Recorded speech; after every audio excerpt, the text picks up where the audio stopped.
চাকরিজীবী বউ দিয়ে সংসার তো অসম্ভব। বাবা, নিজের ভালো চাস তো চাকরিজীবী মেয়ে বিয়ে করিস না। প্রতিদিন নাইট শিফট করা লাগে, ওইটা অজুহাত।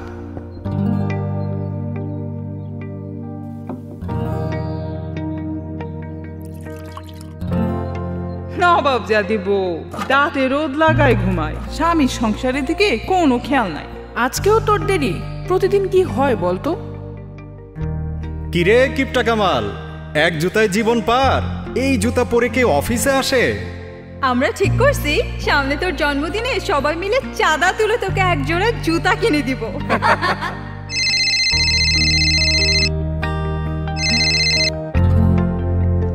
হ্যালো, তুমি কি শপিং এ গিয়েছো? সামনে আমার ইন্টারভিউ আছে।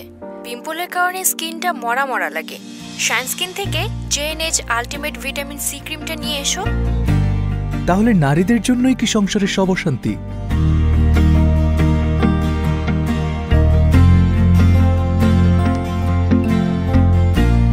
আজকেও আমার ইমার্জেন্সি করে নাইট ডিউটি, তাই বের হয়ে গেলাম।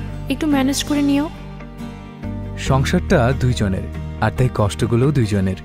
একটু শেয়ারিংই পারে আরেকজনের বোঝাটা কিছুটা হলেও কমাতে।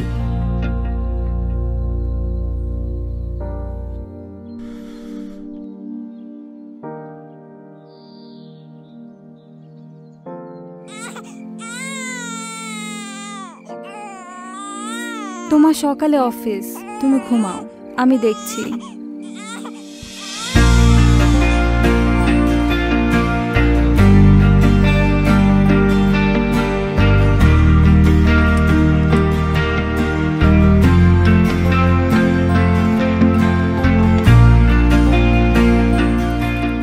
যে আপনারা তো যত্ন নেয়, তার প্রতি কেয়ারিংটা না করলে কি হয়? একটু কেয়ারিংই পারে সংসারে একসাথে পথ চলা সহজ করে দিতে।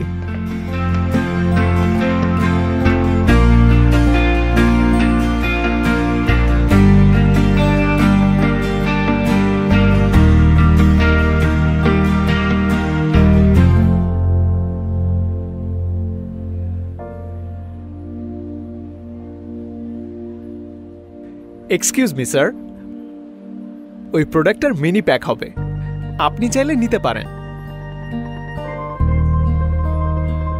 প্রাইস কত? 200 টাকা। ঠিক আছে, আমাকে 3 প্যাকেট দেন।